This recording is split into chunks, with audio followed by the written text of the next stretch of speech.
ibadah Minggu Paskah yang kedua bersama-sama dengan Gereja Kristen Jawa Pekalongan. Ibadah minggu ini selain kita akan mendengarkan firman Tuhan yang akan dilayankan oleh Bapak Pendeta Dwi Argo Mursito, juga akan dilayankan baptis anak maupun baptis dewasa, dan juga dilayankan CD untuk anak-anak. Bapak, Ibu, dan Saudara yang terkasih di dalam Tuhan, ibadah Minggu Paskah yang kedua ini berlangsung dalam nama Allah Bapa, Anak, dan Roh Kudus. Amin.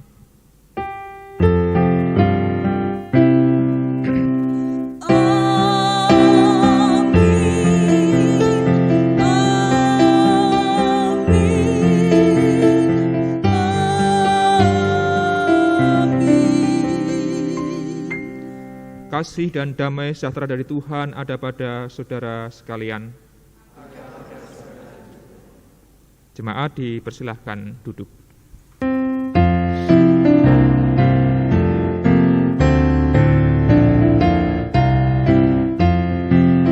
Serikat persaudaraan, berdirilah teguh, sempurnakan persatuan di dalam Tuhanmu, bersama-sama majulah dikuatkan. Syukur Tuhan kami naikkan kepadamu, karena kasih-Mu yang selalu menyertai dalam kehidupan kami. Terbukti Tuhan, saat ini Engkau kumpulkan kami dengan penuh sukacita, itu karena kuasa-Mu. Ya Allah, kami tahu siapa yang kami percaya dan imani, yaitu Yesus Kristus yang sungguh-sungguh telah bangkit dari kematian. Dan dalam Minggu Paskah yang kedua inilah kebangkitan Kristus masih kami hayati serta rayakan. Dan biarlah kuasa kebangkitan Kristus juga menjadi kebangkitan bagi kehidupan kami. Dan biarlah Allah terus memberikan tuntunan bagi kami semua. Dan hari ini kami bersyukur jikalau ada firman yang boleh menuntun kehidupan kami, yang nanti akan kami dengarkan bersama-sama. Biarlah firman Tuhan tidak hanya berhenti dalam hati dan pikiran kami, namun kami wujudkan dalam tindakan yang nyata. Mampukanlah kami Tuhan melalui Roh Kudus-Mu, agar kami menjadi pelaku-pelaku firman yang bertanggung jawab. Kami berdoa di dalam nama Yesus Kristus, Sang Sabda. Amin. Saudara-saudara, mari kita baca dan simak bacaan Alkitab yang terambil dari Kisah Para Rasul pasalnya yang keempat, ayat 32 sampai 35. Kisah Para Rasul pasal yang keempat, ayat 32 sampai dengan ayat yang ke-35, sepenggal kisah tentang cara hidup jemaat mula-mula. Beginilah dikisahkan di dalam Kisah Para Rasul 4 ayat 32 sampai 35. Adapun kumpulan orang yang telah percaya itu, mereka sehati dan sejiwa, dan tidak seorang pun yang berkata bahwa sesuatu dari kepunyaannya adalah miliknya sendiri, tetapi segala sesuatu adalah kepunyaan mereka bersama. Dan dengan kuasa yang besar, rasul-rasul memberi kesaksian tentang kebangkitan Tuhan Yesus, dan mereka semua hidup dalam kasih karunia yang melimpah-limpah. Sebab tidak ada seorang pun yang berkekurangan di antara mereka, karena semua orang yang mempunyai tanah atau rumah menjual kepunyaannya itu, dan hasil penjualan itu mereka bawa dan mereka letakkan di depan kaki rasul-rasul. Lalu dibagi-bagikan kepada setiap orang sesuai dengan keperluannya. Saudara-saudara yang terkasih, demikianlah pembacaan firman Tuhan. Diberkatilah kita yang mendengarkan, terlebih yang memelihara firman ini dalam kehidupan sehari-hari. Haleluya. Tema kita petang hari ini yaitu damai sejahtera dalam persekutuan. Minta tolong ditayangkan slide-nya. Mas Oki.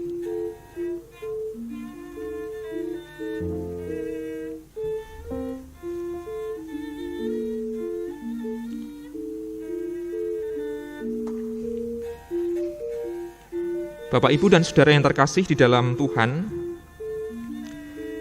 kita masuk dalam ibadah Minggu Paskah yang kedua dan masih dalam suasana Paskah merayakan kebangkitan Kristus.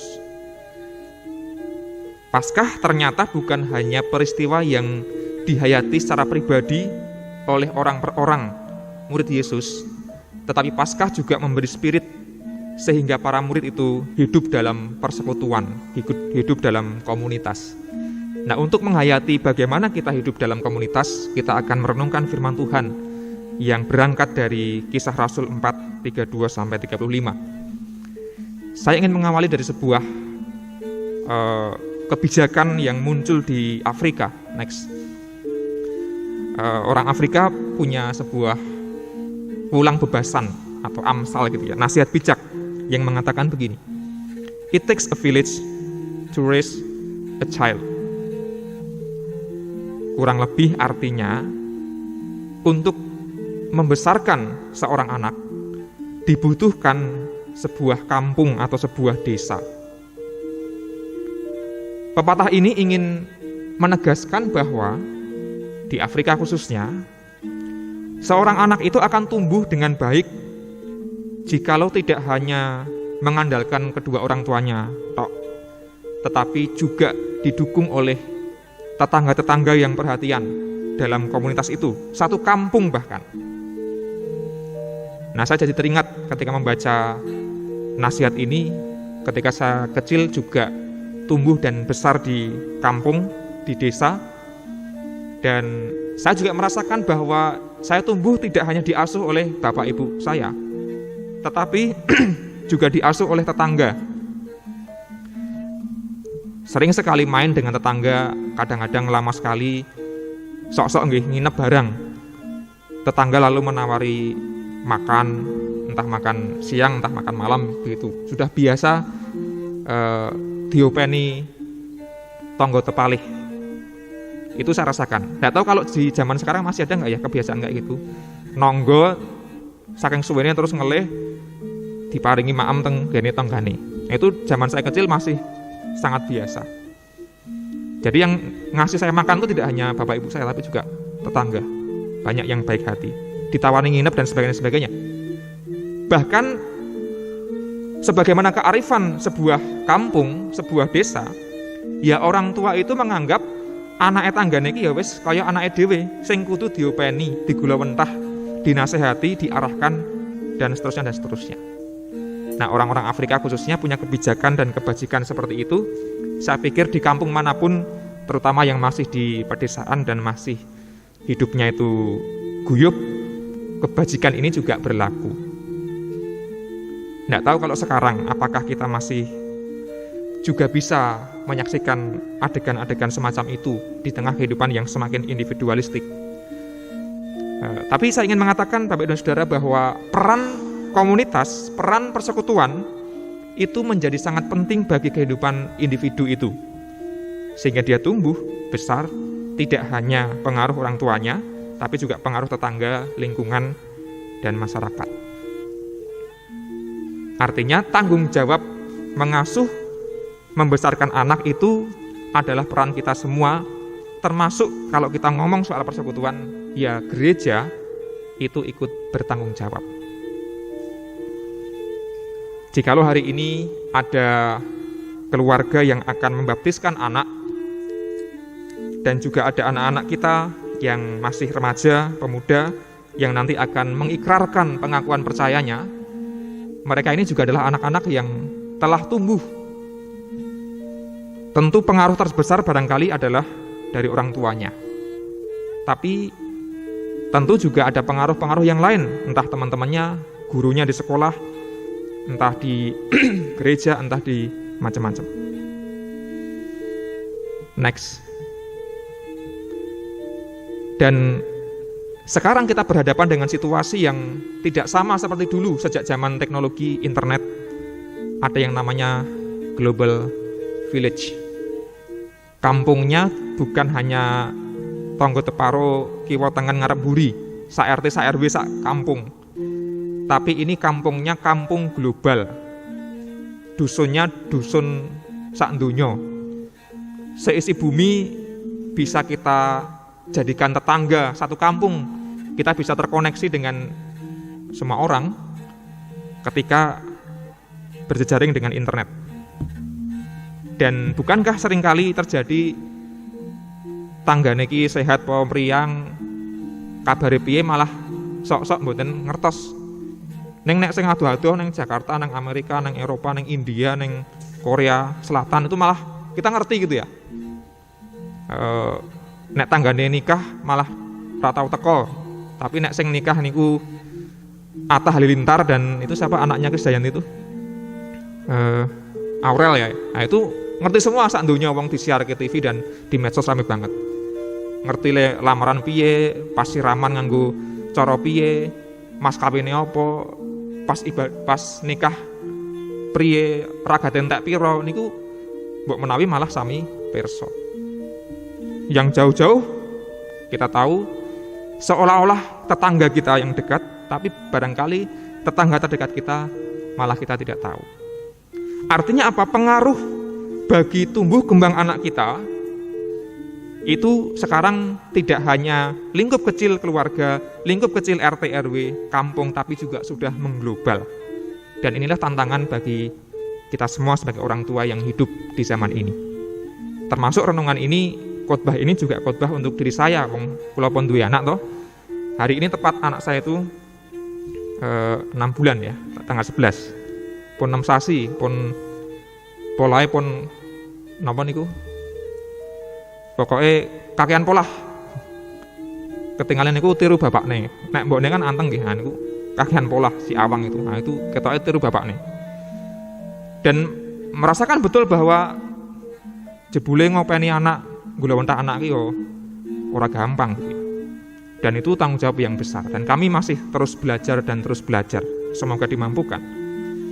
Maka kalau ada orang tua yang menyerahkan anaknya kepada Tuhan untuk dibaptiskan, kula nggih pun baptis ke anak kula minggu kepengker, berarti dia juga mau bertanggung jawab untuk sungguh-sungguh mengasuh dan mendidik anak yang dia serahkan kepada Tuhan. Boten kok wis tak pasrahke Gusti Allah, wis ben sakarepe Gusti Allah le ngopeni piye, aku rasah cawe-cawe. Wis ben dopeni gereja, wis ben dopeni sekolahane dan lain sebagainya. Tidak bisa begitu, tapi orang tua haruslah bertanggung jawab dengan sungguh-sungguh.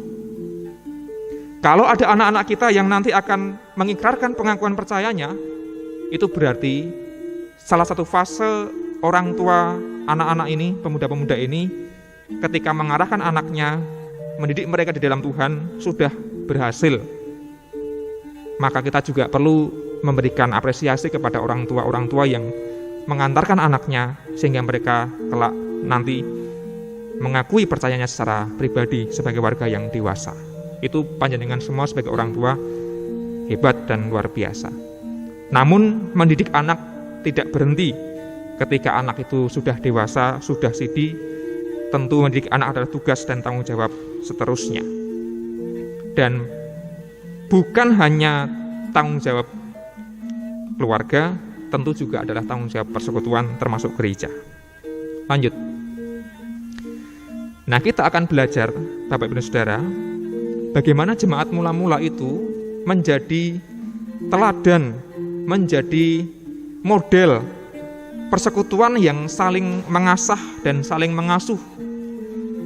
Nggih enten sing sepuh, enten sing taksih lare, kakung putri, enten sing sugih, enten sing melarat, itu ada dalam kehidupan jemaat mula-mula. Mereka hidup dalam gambaran ini sering sekali bersekutu. Tidak individualistis. Maka paling tidak ada 3 hal yang bisa kita teladani dari persekutuan jemaat mula-mula. Lanjut. Yang pertama adalah di antara mereka ada kesatuan. Ayat 32 mengatakan begini. Adapun kumpulan orang yang telah percaya itu, jadi orang-orang yang telah percaya pada Yesus yang bangkit itu membentuk sebuah perkumpulan, tidak hidup sendiri-sendiri. betapa pentingnya bersekutu sejak zaman itu dan seterusnya. Mereka sehati dan sejiwa. Tak seorang pun berkata sesuatu dari kepunyaannya adalah miliknya sendiri, tetapi segala sesuatu adalah kepunyaan mereka bersama. Saling mendukung, ada semangat kesatuan. Maka jikalau kita sesuai dengan tema kita hari ini, ingin membentuk persekutuan yang diliputi damai sejahtera, entah persekutuan itu berupa keluarga, entah persekutuan itu berupa gereja, dan lain sebagainya, ataupun masyarakat, maka perlu ada semangat kesatuan, perasaan bahwa, oh aku ini bagian dari persekutuan ini, kita ini bagian dari tubuh Kristus yang harus saling merangkul dalam kesatuan, bukan malah menyingkirkan, memecah-mecah dan memisah-misahkan. Ada kesatuan. Itu yang pertama. Yang kedua, ada semangat mengembangkan potensi. Ayat yang ke-33, dengan kuasa yang besar, rasul-rasul memberi kesaksian tentang kebangkitan Tuhan Yesus, dan mereka semua hidup dalam kasih karunia yang melimpah-limpah. Ada kata kuasa yang besar, ada kata kasih karunia.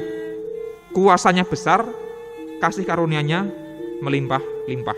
Nah, ini saya bahasakan, saya maknai sebagai ada potensi berarti. Punya kekuatan, punya kasih karunia. Kekuatannya besar, kasih karunianya melimpah-limpah. Dan saya yakin setiap keluarga, setiap orang, setiap persekutuan, setiap gereja itu punya banyak sekali potensi, banyak sekali bekal dan modal untuk hidup. Saya sering mengatakan, banyak orang sering mengatakan GKJ Pekalongan itu salah satu gereja yang potensinya itu banyak gitu ya, macam-macam. Pokoknya banyak potensi. Keluarga kita yang kecil juga terdiri atas orang-orang yang masing-masing punya potensi, punya keunggulan. Dan semua itu perlu diberi penerimaan, apresiasi dan penghargaan supaya terus tumbuh dan berkembang. Jikalau komunitas itu menerima dan menghargai potensi, bakat, talenta yang dimiliki oleh anggota-anggotanya, bukan malah mites apalagi mateni potensi itu, tentu akan bisa tumbuh, menumbuhkan damai sejahtera. Saya tahu betul anak-anak yang terutama kateksasi persiapan CD ini, mereka ternyata anak-anak yang potensinya banyak, kemampuannya banyak gitu ya, yang barangkali jarang dieksplor. Mereka orang-orang yang pintar, anak-anak yang kritis, yang cerdas, dan semoga potensi-potensi itu dikembangkan dengan sebaik-baiknya. Tentu peran orang tua, peran gereja juga perlu terus dibangun. Yang ketiga, ada semangat saling berbagi. Kalau potensinya besar, talentanya luar biasa, melimpah-limpah, tapi meng dipek dewe, dinikmati dewe, nggak mau dibagikan, nah itu juga tidak maksimal. Jemaat mula-mula itu, mereka punya banyak potensi, tapi juga mau saling berbagi, mendukung yang lemah, menguatkan yang lemah. Ayat yang ke-34 dan 35. Tidak ada seorang pun yang berkekurangan di antara mereka. Kenapa kok mereka tidak berkekurangan gitu ya? Apa isine niku wong-wong sugih kabeh jemaat mula-mula? Nggih mboten. Kepara langkung kathah ingkang melarat tinimbang ingkang sugih. Lebih banyak rakyat jelata daripada orang yang sosialnya tinggi. Tapi mereka tidak kekurangan, bukan karena mereka punya kekayaan yang melimpah, jabatan yang tinggi. Ya ada 1-2 yang begitu. Nampaknya mereka tidak berkekurangan karena semua orang yang mempunyai tanah rumah menjualnya, hasilnya diserahkan kepada rasul-rasul, dibagi-bagikan kepada setiap orang sesuai dengan keperluannya. Dibagi-bagikan kepada setiap orang sesuai dengan keperluannya. Berarti ada distribusi, ada semangat berbagi, tidak individualistis. Tentu dalam kehidupan berkeluarga, bergereja, berkomunitas, persekutuan, semangat ini juga penting untuk ditumbuhkan. Dan jikalau ketiga hal ini bisa kita terus upayakan dalam kehidupan berkomunitas, bersekutu, akan ada damai sejahtera. Dan jikalau kita sungguh-sungguh merenungkan mengapa kok ada banyak masalah dalam persekutuan. Entah itu keluarga, entah itu gereja, entah itu kampung, entah itu negara. Barangkali 3 hal ini yang tidak bisa maksimal diwujudkan. Kesatuan, mengembangkan potensi, dan juga saling berbagi.